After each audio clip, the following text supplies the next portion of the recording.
we're up to chapter 50. We're actually almost finished. Chapter 50, page 641. We're almost finished with the first section of Tanya. Love on the left side. Taurus, that's Love from the left side. So typically speaking, before we get into the actual meat and potatoes, when we speak about the concept of chesed, kindness, remember chesed and kindness is kindness, gevura, which is like strength, severity. So which side is kindness on? On which side of the body? The right side or left side? Right side. So, and kindness and love are equated with each other. It's on the right side of the chart. Does that mean it's on the right side of the chart? Now we're talking about love from the left side, though, which would be the antithesis, essentially. Right. So the chapter concludes with an extensive discussion on meditative approaches to achieve love of God, spanning back to chapter 43, as we shall soon see. I lost what page. I missed 641. Thank you. As we shall soon see, this final chapter touches upon a more intense form of love than we have encountered, which stems from a different spiritual energy.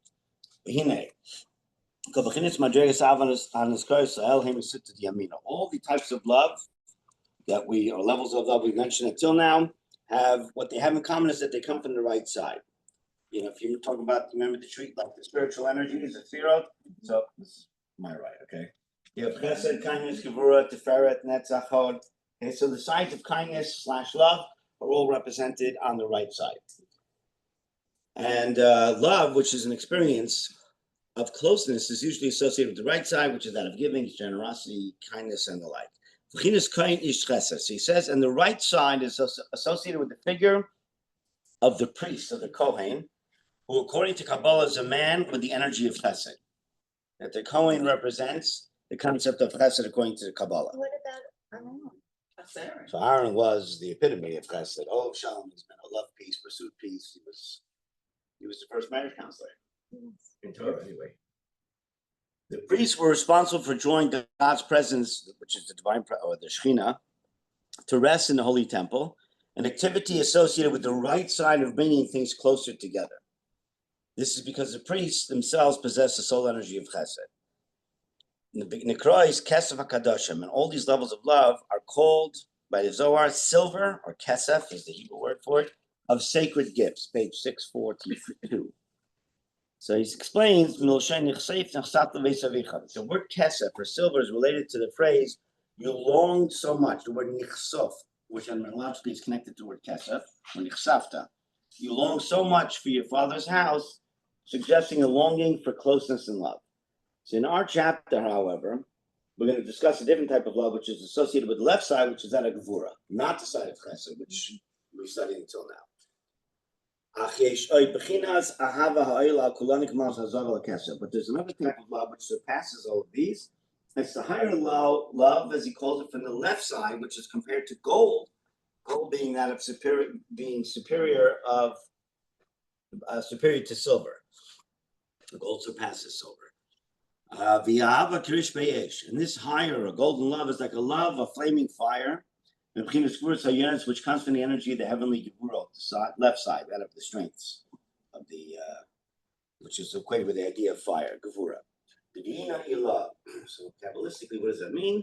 Love from the left side is higher, since it emanates not merely from gevura, from the side of strength and severity, which is lower than chesed, but from upper bina. Remember, bina is understanding or cognition. There's a higher level of bina, a lower level of bina, the higher level obviously being that of higher, and that's where ultimately this love that we're talking about stems from. It comes from a very high place spiritually. So it's true, he says that gevura is lower than chesed, but the love from the left side of gevura is rooted in the higher energy of bina, which is the left of the upper triad of chachma, bina, and dat. So the Tanya explains this meditative process now of this fiery love we're talking about. This higher love comes by contemplating about the greatness of Hashem. And in God's presence, everything is considered like absolute nothingness, literally. Then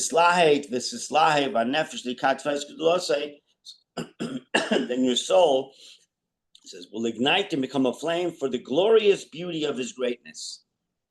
And to gaze at the glory of the King.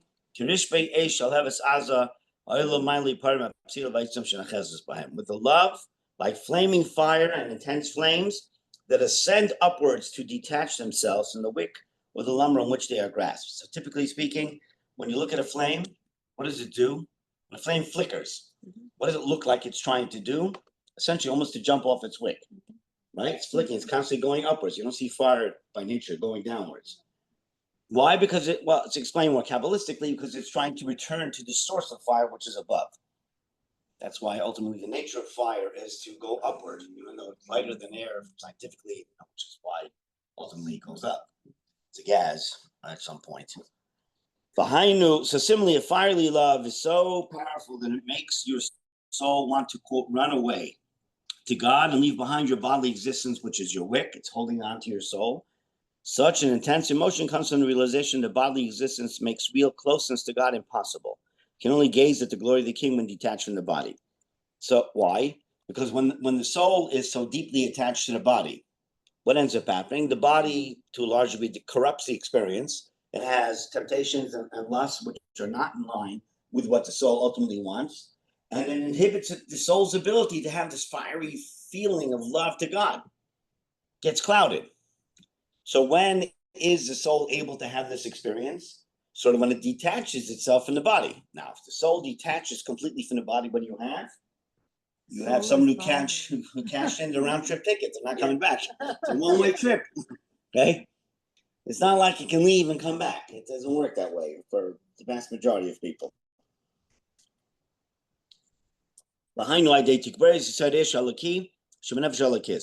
So this emotion comes through an intensification of elemental fire in the godly soul. He explains the comparison of fire here is not incidental. Your soul actually contains elemental fire. When your fire is aroused through the above meditation, it produces this fiery left side gevura love, which comes from the higher level of Bina. And through this fiery love, you come to thirst for God. And he says, not out of a feeling of distance from God. Okay, typically speaking, when does a person have a thirst for something? When you're missing something. So in our case, when would you have a thirst from God? When you're missing God because we've been distanced from God through our sins and what have you. That's not what it's talking about here. Simply because God feels distant even to your divine soul, as the verse states, my divine soul naturally thirsts for you, not because of the sins. The nature of the divine soul is a thirst for God, period. It's a part of God, and it's been somewhat, it had to descend into a physical body, and therefore it misses God. It wants to go back to where it came from. It doesn't have to put up with the physical world and all of its environment that comes with it. And then you progress to a state of love sickness. What does that mean? So King Solomon explains in the Song of Songs, where you can't get God off your mind and your distance from him makes you feel sick. Okay, that's what love sickness is. The person is love sick, meaning they get sick over the fact that they're longing after someone or something that they can't otherwise get. They want it so badly. And what would come afterwards?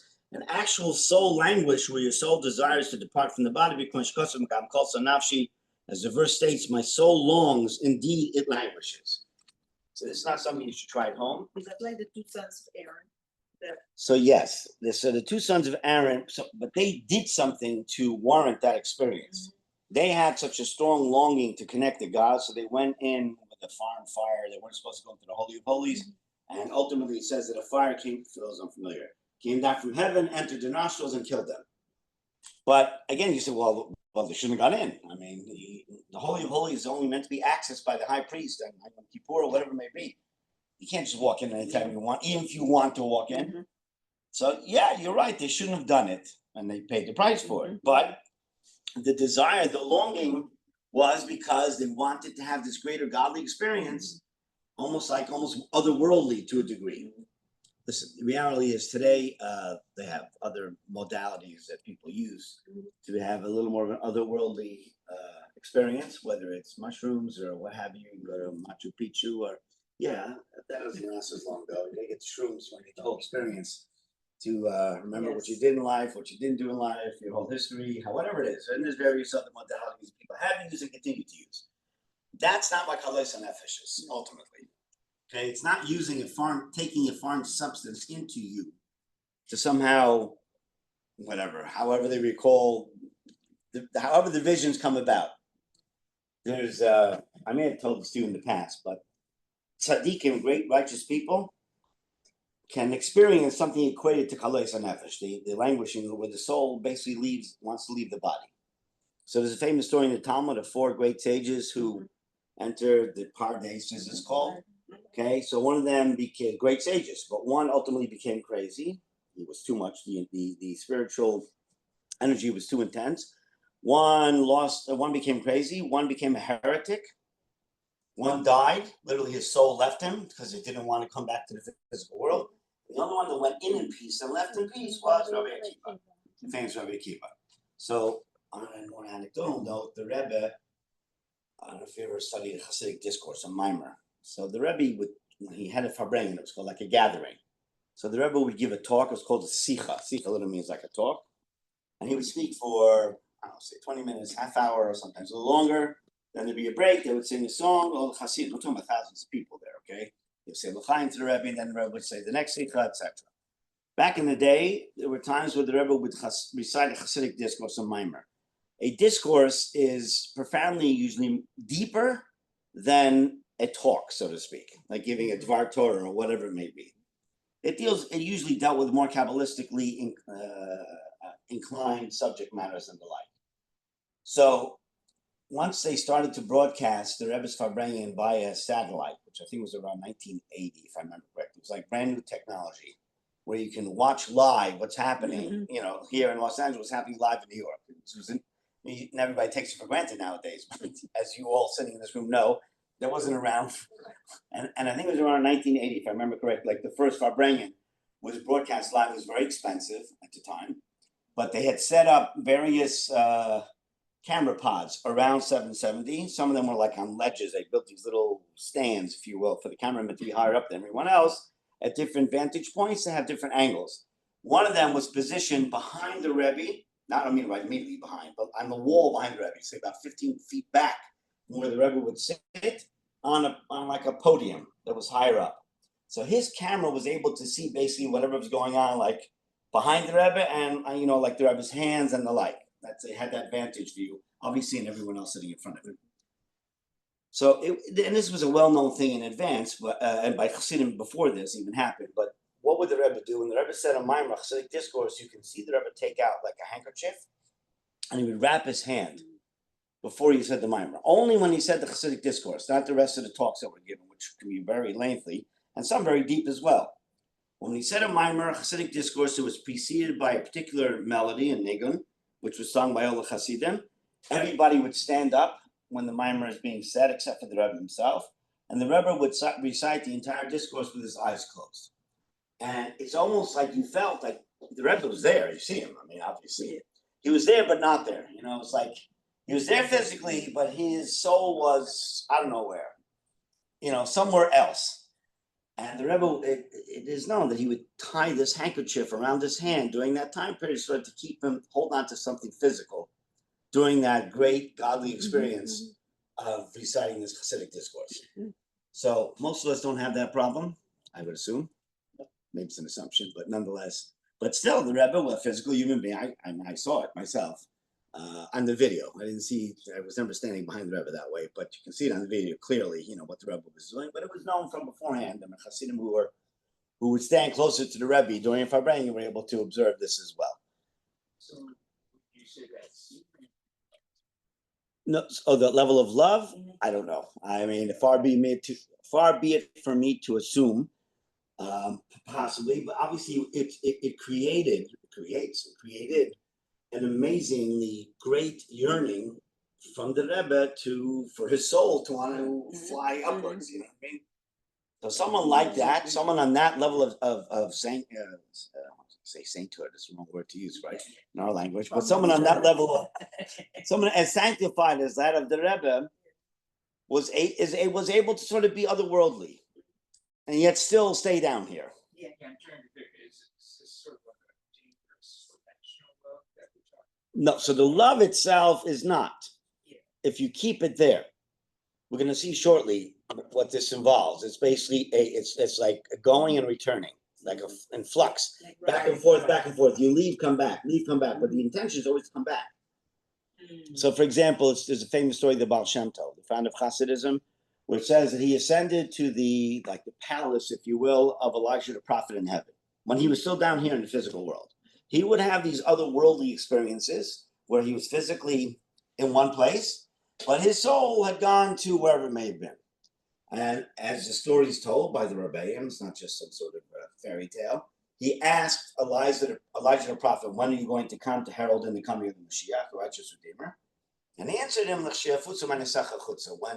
the well springs of your teachings are spread forth throughout the entire world, then I will come." That's what he told the Baal Shem Tov. The Baal Shem Tov then obviously reiterated this to the Hasidim at some point. That's how the story was known.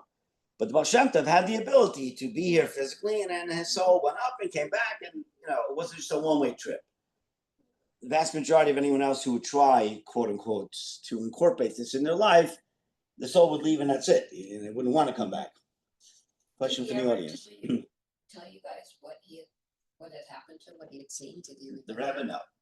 No, he doesn't say it. Okay. No. The Rebbe was. How to explain the Rebbe? I don't know if I can do justice to explaining who the Rebbe was. The Rebbe, obviously, was a physical human being born to a father and mother, and Nikolai of Russia in 1902, I think it was. But as he became Rebbe, he was endowed with some other spiritual powers, which are unique to that of a Rebbe. Being able to have a certain level of divine inspiration to see things that we can't see, experience things that we can't, which makes the Rebbe beyond being brilliant and everything else and saintly. Listen, the Rebbe is. I'll tell you one more story. I'm gonna get too lost over here. Where the Rebbe in the Rebbe's house. Have you ever been to Crown Heights? So you go into the Rebbe's house. If you go on a GLI trip to New York, okay, they'll take you to the Rebbe's house. The Rebbe's house had an elevator. His personal home had an elevator in it. You have to know where to look for it. It's a small elevator. So apparently the Rebbetzin, his wife, when she was alive, she died in 1988. She was in the elevator, and the elevator got stuck. Okay, as elevators do every so often. And I guess it had a phone in it, and she called it was called the Heusbacher. There was a young man that used to take care of the Rebbe's personal affairs at the house. He kind of managed the household.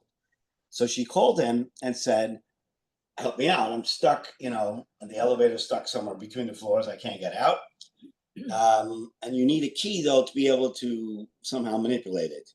So he said, "Where's the key?" She said, "The key is in my husband's office, in my mom's office. It's in his desk drawer." Now, this man who I happen to know who he was, okay? So this man told her, but the Rebbe's sitting in his office now. I can't walk into his office. And, the Rebbe was not disturbed. He was in his office, private office at home. It wasn't like people walked in.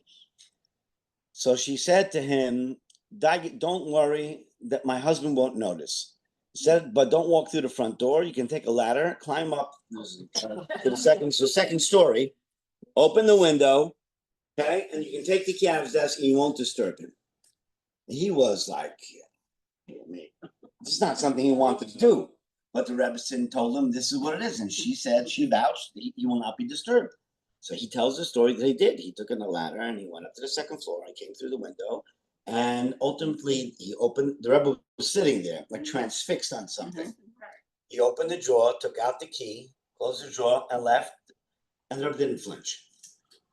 So we're going to say, well, was he mesmerized? You can call it whatever you want. This is just the way the story was told. And he tells the story, the man who I have to know who he was, experienced this. So, yeah, there were times I would see, for example, the Rebbe every so often, could be at a Farbrengen, he would kind of almost look like he's looking off into the distance.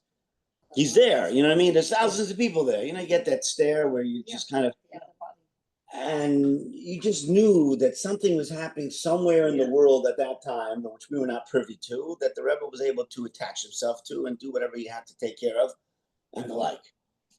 I mean, there's a famous story of a Farbrengen on Purim. I think it was 1953, somewhere around there, where it's during the times of Stalin. When did Stalin die? It was 53?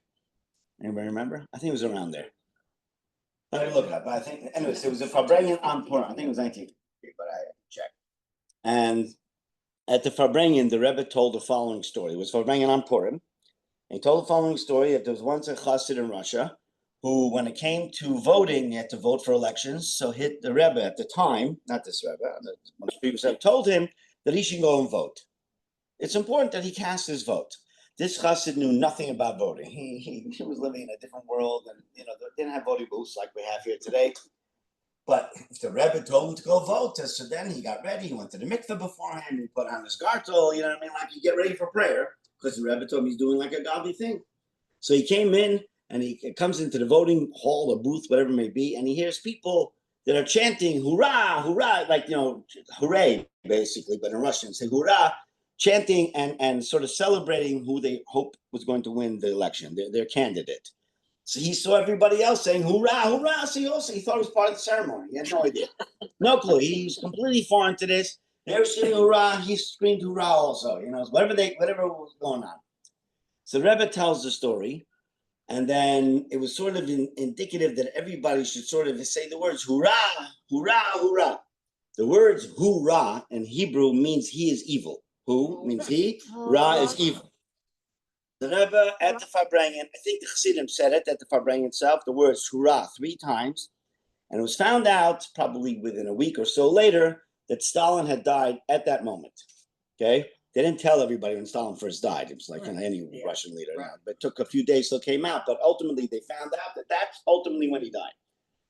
So, you know, the Rebbe told the story. It wasn't just a story because it's a cutesy story about a chassid who went to vote and they screamed hurrah. There was a message behind it. The chassidim in New York had no idea what the Rebbe was intimating or saying, but this is the difference between a Rebbe and everyone else.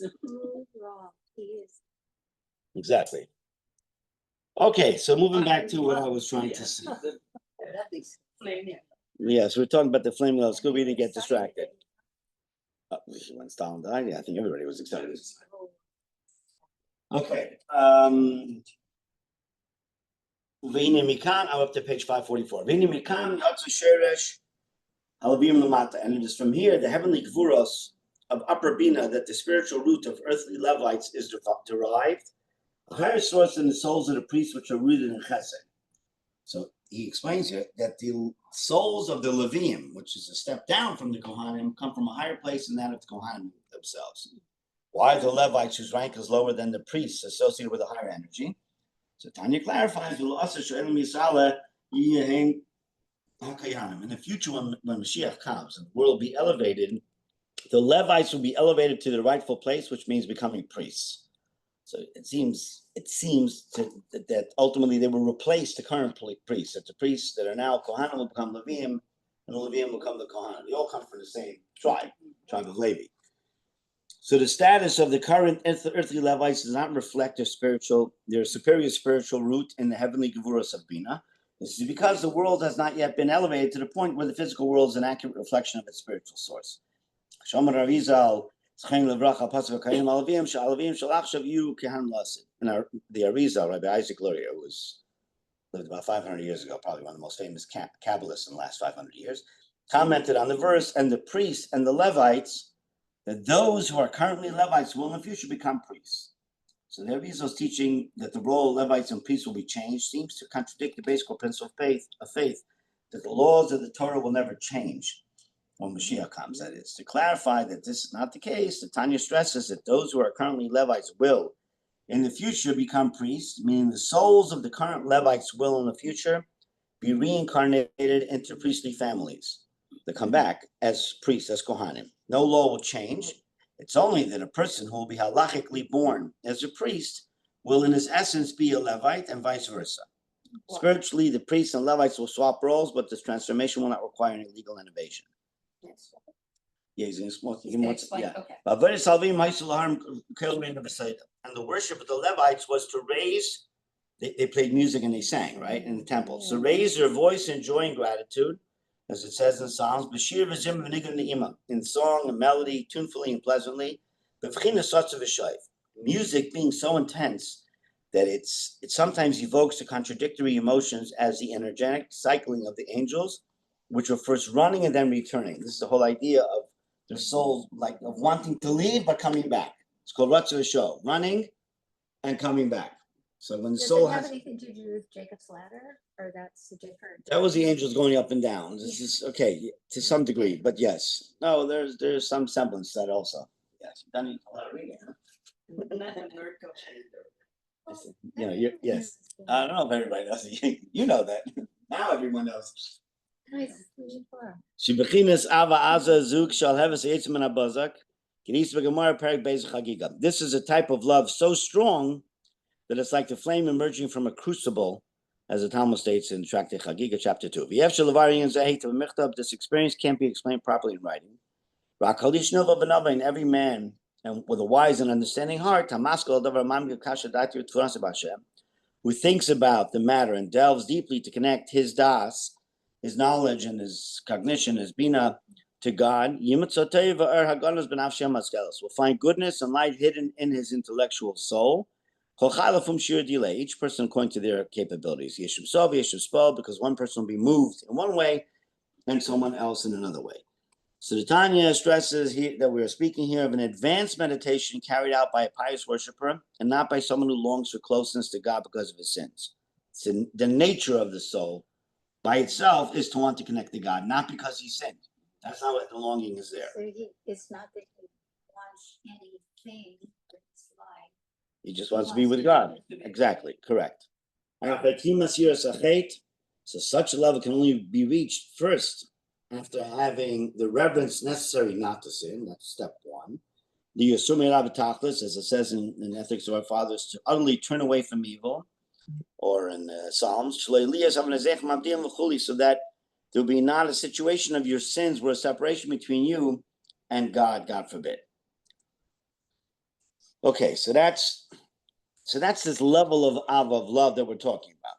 Now the question is, on a practical level, let's assume for argument's sake I can get to that level of love. Okay, it's not easy to get to. It's not basic love or base love. This is a much higher level of love, where I basically put everything I put all my self-interest aside, and I'll basically pay attention to my soul. My soul just wants to be with God. That's it. You know what I mean? That's where that yearning and longing comes from. So the fiery love described in this chapter won't actually inspire you to observe Torah mitzvot. It will just make you want to leave your body and be one with God. So if that's the case, how does that jive with what Torah tells us that we're supposed to do mitzvot and study Torah? We're supposed to be here. We're supposed to be here in the physical, present, down here, not basically trying to run from our existence.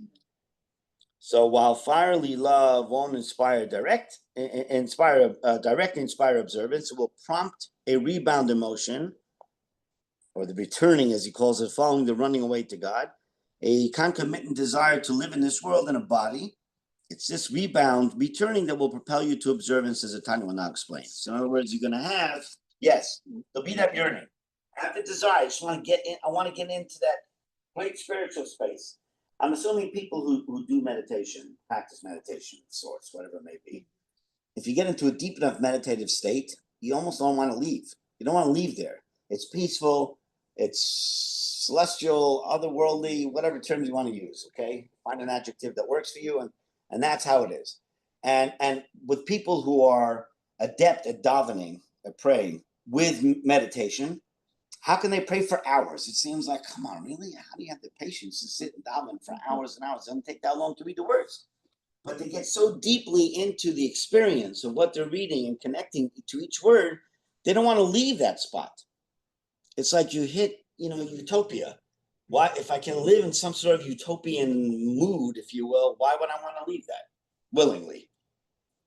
So in essence, on one hand, yes, so the soul might have this sort of utopian experience of just wanting to leave the body. I want to get out of the physical world. I don't want to deal with all the garbage of the world, and that's it. I'm done.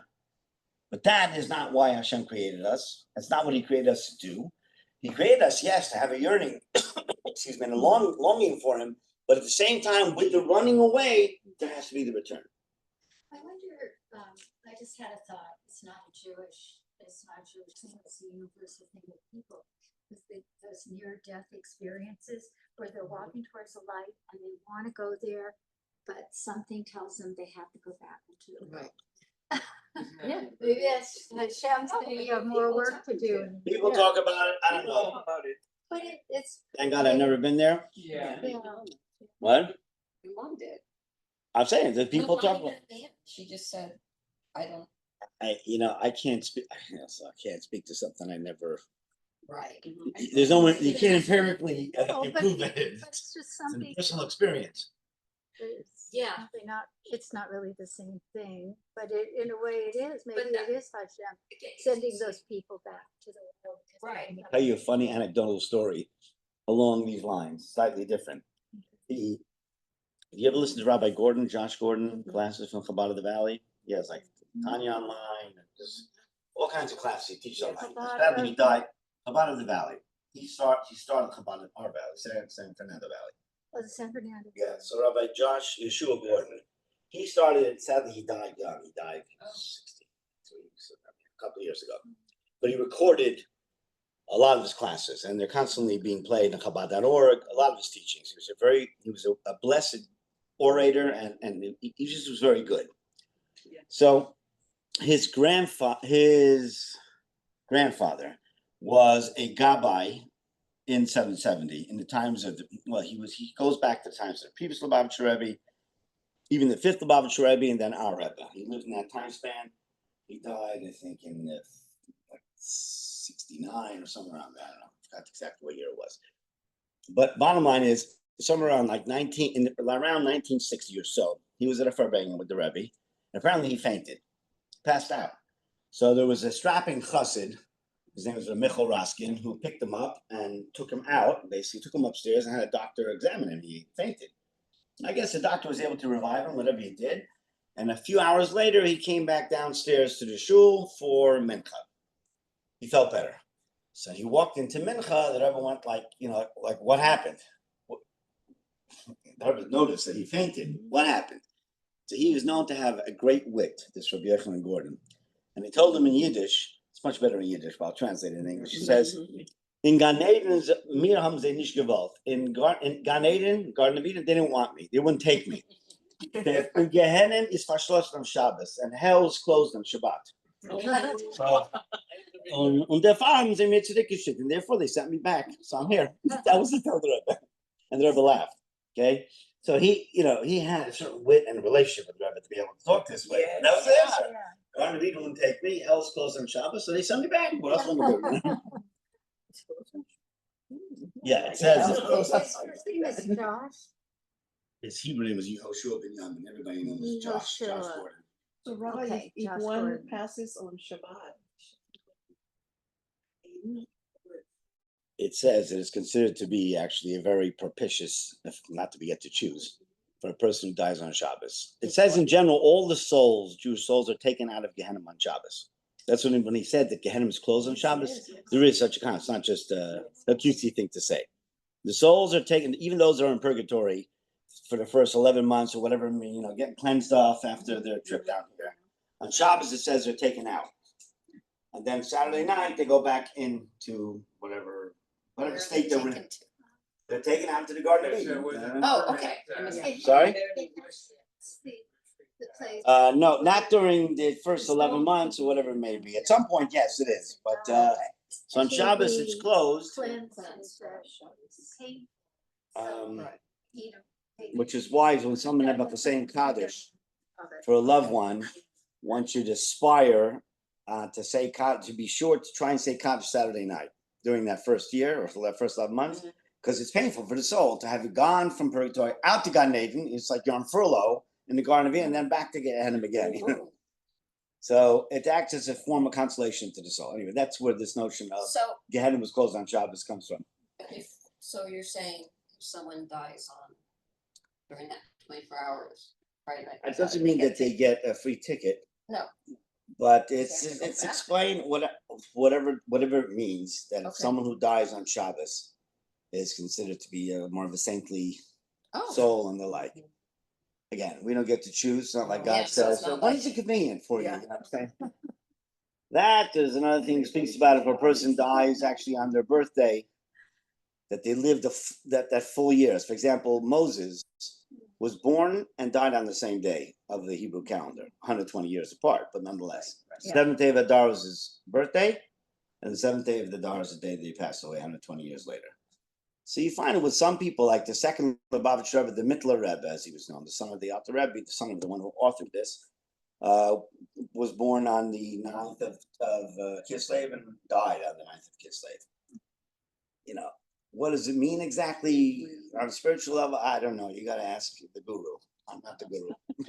The one who really knows. I don't know. A lot of it's Kabbalistic, but there is certainly meaning behind it. Okay, meaning. Check if this Suchi showed up. Can't give me 1 second. Not sure.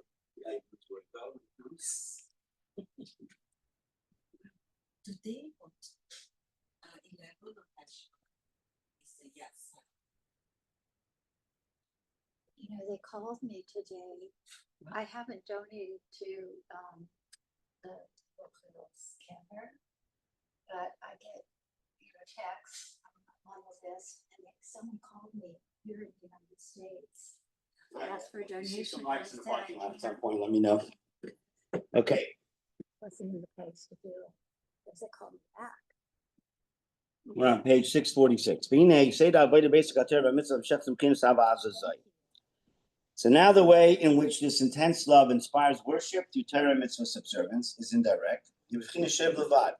It's only through the rebound experience of returning, which takes place after the feeling of fiery love, which goes to the Sefer Yitzira V'im Ratzlib Chashuv Lecha. As it says in the Sefer Yitzira and Kabbalah, if your heart runs, return to one. So the Tanya now works through the cycle of emotions, from a yearning to depart from the body, the running, to the rebound emotion is when we return to one meaning one Hashem. Perish. If your heart runs, what does that mean? It's the yearning of your divine soul in the right chamber of your heart. Oh, so she said, I should be outside in a minute. Okay, I'll go out in a minute. What was I up to here? When it surges, flames, and glows exceedingly to the point where your soul actually languishes to be free from your body, to collapse into the embrace of your divine Father, the blessed source of life,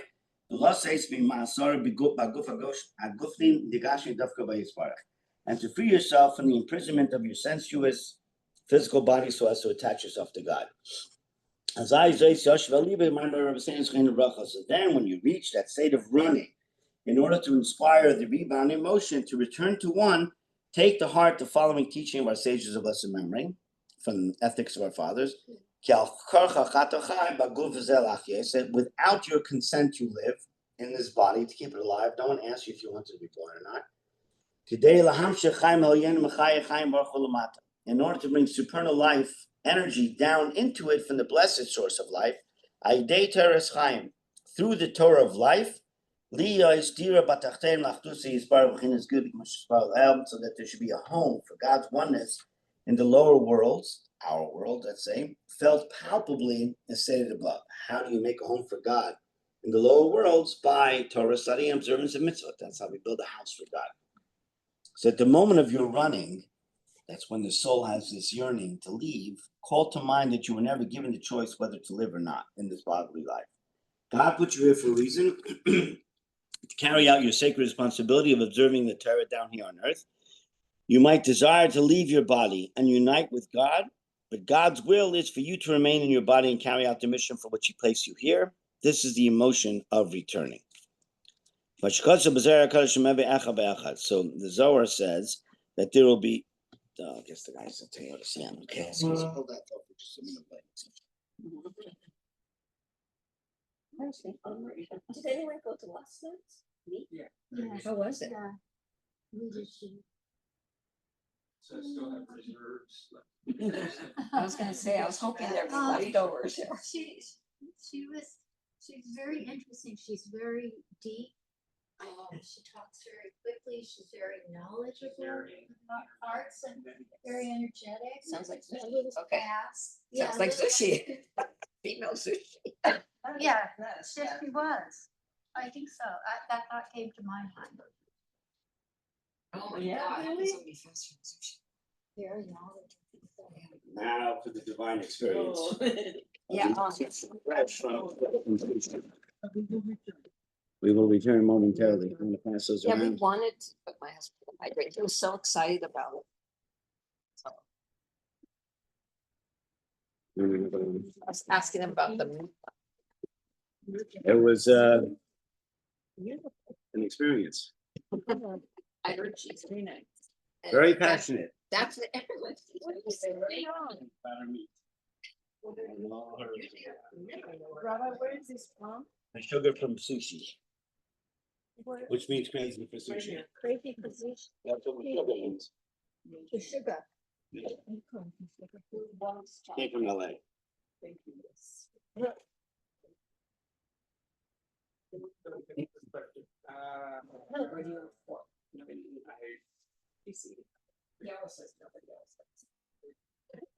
You're like my sister. So, you know, when you watch, people like that, after the times that when they really get, left side. Yeah. I don't know if that's quite the same godly experience that I'm talking about here. I think, isn't that more the, what do they call it, the? There's the Baptist, there's a The guy, what's this charismatic. one, the The charismatic. evangelicals. No, there's evangelicals, but there's the ones that.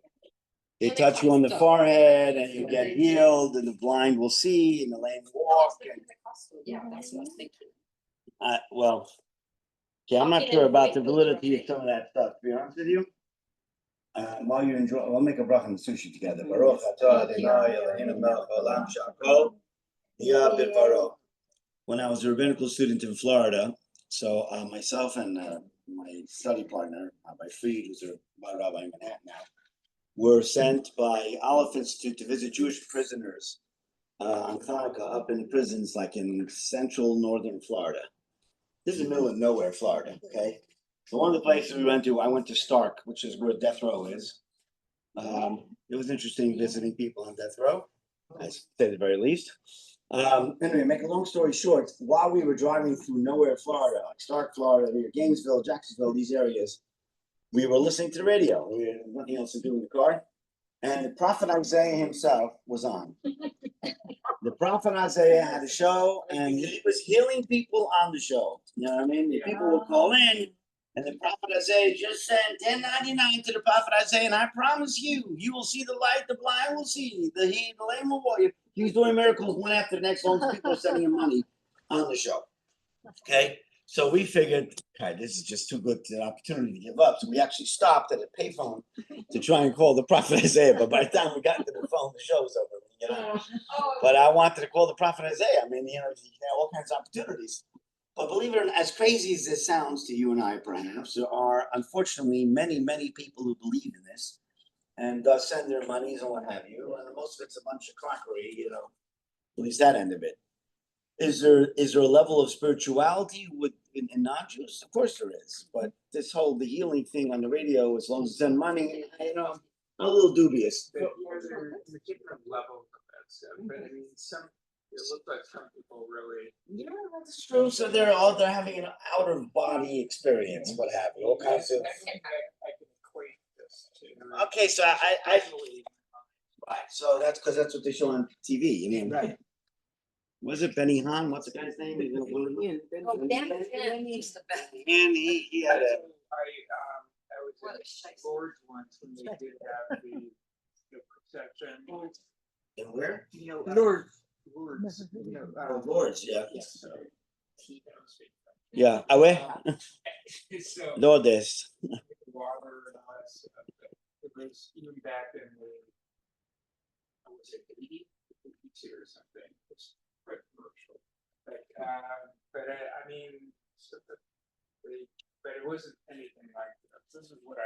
That was a true experience. Listen, the reality is that anything that exists in the spiritual world, the kosher spiritual world, has its counterpart in the world of ritual impurity.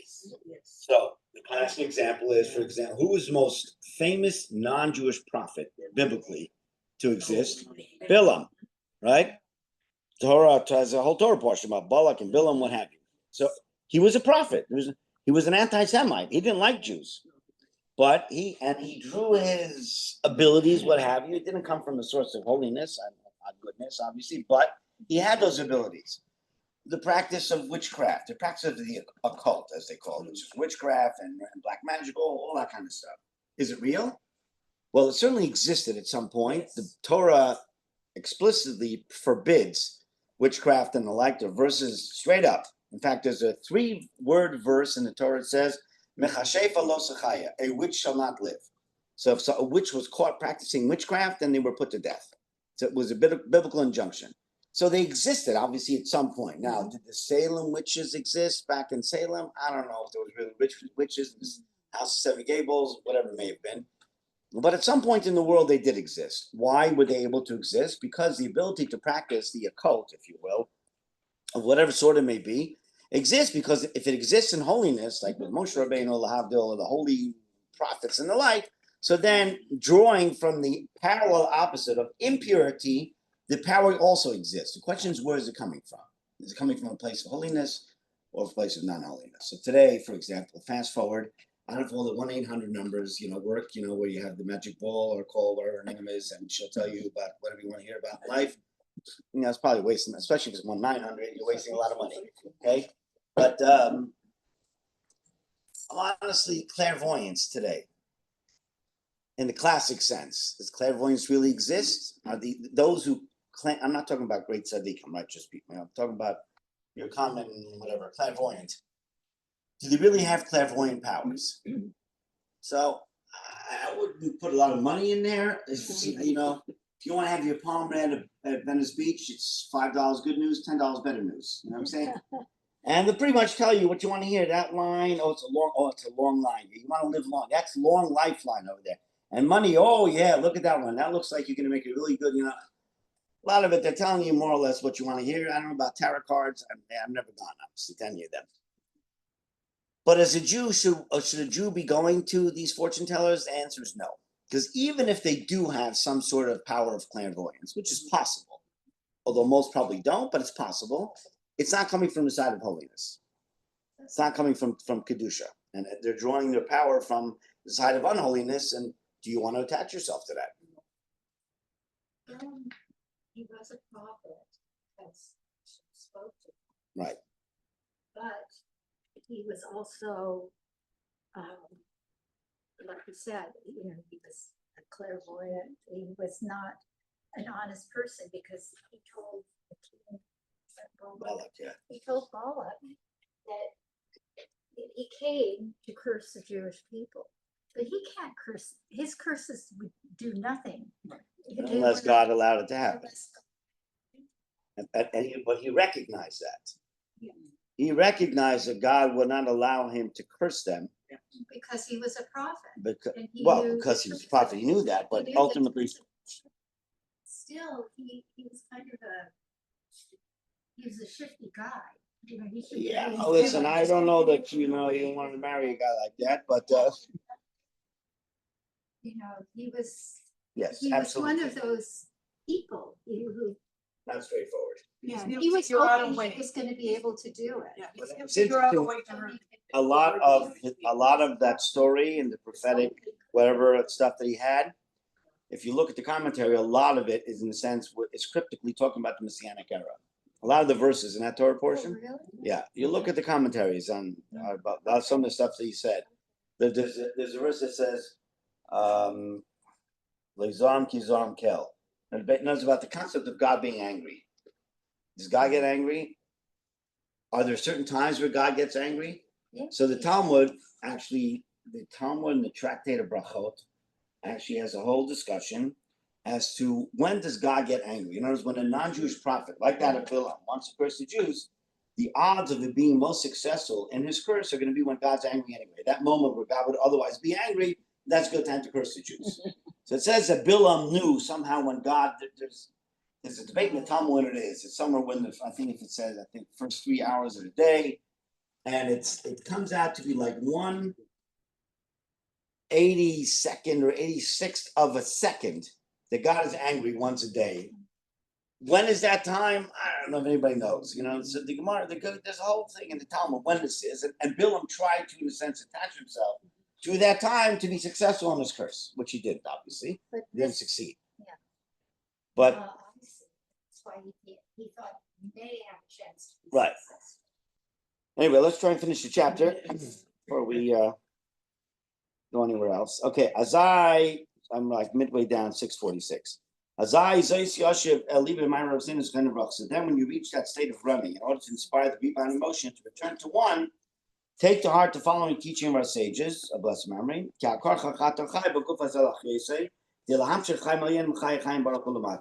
your consent, you live in this body, keeping it to keep it alive, in order to bring supernal life. I think I read this already, whatever. Okay, supernal life energy down into it from the blessed source of life through the Torah of life, so that there should be a home for God. Okay, so now 647.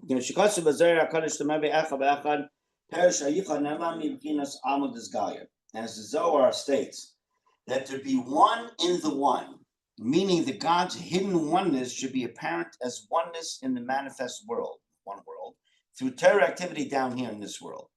So, Friday night liturgy, okay, so what is L'chadodi really talking about? So it says, come my beloved and greet the bride. That's the liturgy, translated. The term kala, which means bride, alludes to the languishing of the soul, which is equated, we're like the wife of God. God is the husband, we're the Jewish people, the wife. It alludes to the languishing of the soul to leave the body, which is kalei nefesh, this wanting the soul to leave the body. Our reaction to this ought to be, come to rebound into the world, thereby bringing God's presence from my beloved down here.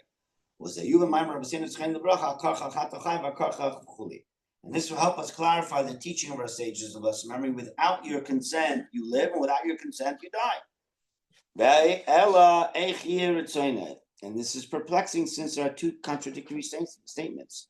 So what is your desire supposed to be? Is it supposed to be to yearn to get to God, or is it supposed to yearn to stay down here? What am I supposed to be doing?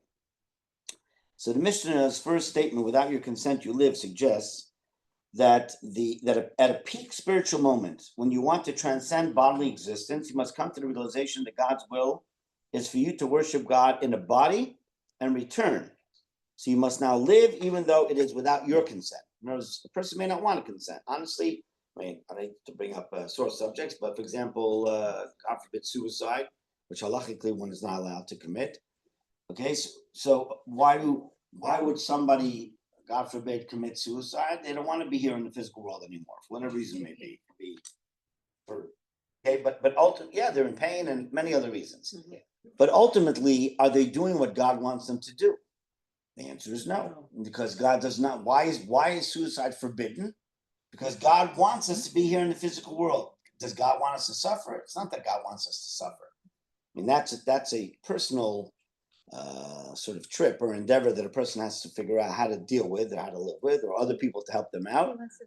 I mean, the saying is, honestly, and one should never know from it, that suicide is one of the most selfish things a person can do. Why? Because who's left with the pain? Everyone else. Exactly. Nevertheless, if you stay in a state of returning for too long, you might find bodily existence so enjoyable that you lose interest in worshiping God. So another peak moment of running will be necessary to keep you in a state, he calls it spiritual fitness. This is the spiritual fitness program. To reach the state of running, you must follow the Mishnah's second statement. You yearn to transcend bodily life, to die, so to speak, even though it is currently without your consent. So once you reach a state of running, you'll again need to shift into a mode of returning again to fulfill the divine will as above, and so on in a constant cycle. This is Jewish calisthenics. So since both emotions of running and returning are required for worship, the Mishnah mentions them both. That against your will you were born, against your will you were died, without your consent, etc. Mishnah Spar, page 648. Mishnah Spar, as explained elsewhere in a lengthy commentary in the Mishnah on this Mishnah, Ethics of Our Fathers. Without your consent, you live with the help of the blessed source of life. And now you know the rest of the story.